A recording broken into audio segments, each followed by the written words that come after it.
If your stiff leg deadlift looks like a yoga pose, you're doing it wrong. What's up, folks? It's your boy Coach Ty back at you with another one. And in today's video, we have the stiff leg deadlift how-to. What to do, what not to do, and some of the tricks I picked up in my 13 years of training. Let's get straight into it. Here we go.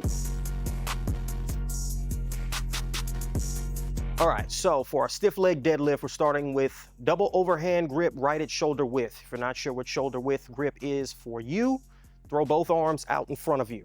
That's shoulder width. Hinge forward and grab the bar. Now, I would recommend using straps on this exercise. Some people have too much pride to use straps for a stiff leg deadlift or for any exercise.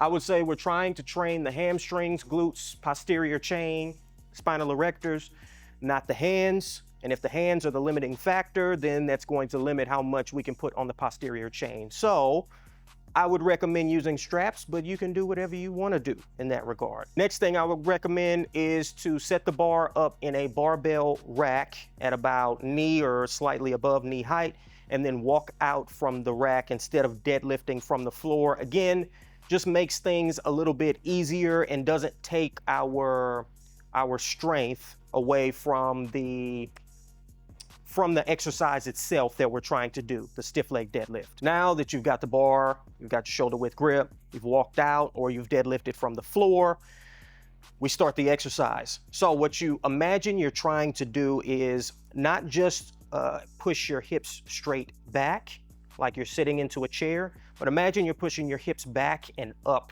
toward the ceiling. The reason we want to use this cue instead of a more sit-down cue is because we're trying to keep the knees mostly extended.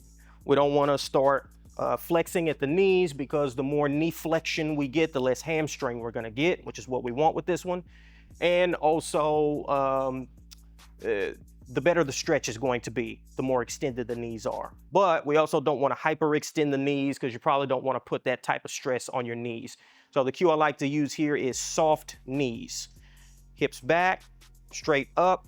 And what you'll look for is the feeling of a stretch, and then you'll shoot your hips all the way through, and you've done your rep. While you're performing your reps, we also want to make sure we keep a flat back. Now, this is for a couple of reasons. Reason number one is we don't want to put all that pressure onto the lumbar spine. It's probably not good long term. But also, we don't want the range of motion to come from the lower back, the lumbar spine, and not from the hips. This is a hip exercise because we're trying to train the hamstrings, glutes primarily. So make sure you're not rounding your back in the interest of trying to get a longer range of motion, which is something that we're going to come back to here in a second. If you want to see perfect stiff leg deadlift form, I've got a weird example for you. The drinking bird. If you don't know what the drinking bird is, here it is.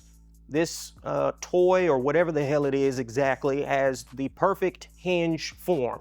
This is how you want to look when performing this exercise. Now, those are the form basics. These are the technique marks that you want to make sure to hit, but I've got a few more tips for you that I've picked up over the years. First, as I said in my last squat video, big compound movements tend to vary from person to person, especially the range of motion.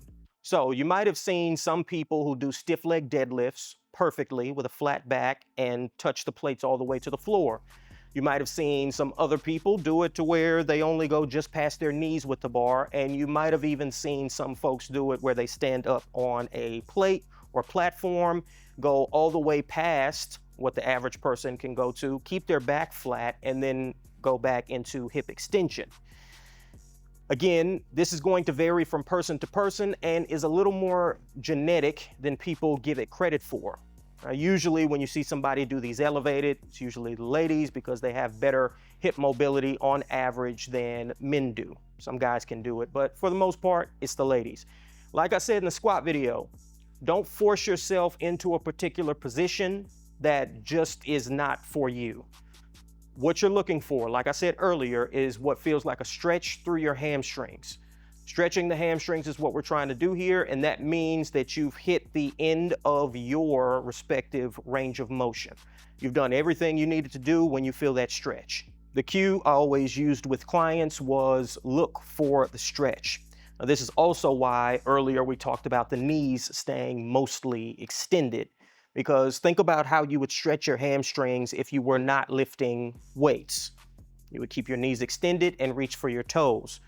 So bending the knees, again, is really something that we don't want to do. That's it for today's video, folks. I hope that was helpful. As always, please look us up in your app store. That's Muscle Wiki, all one word. Please like, comment, subscribe, and share. I am Coach Ty, and I will see you with the next one. Deuces.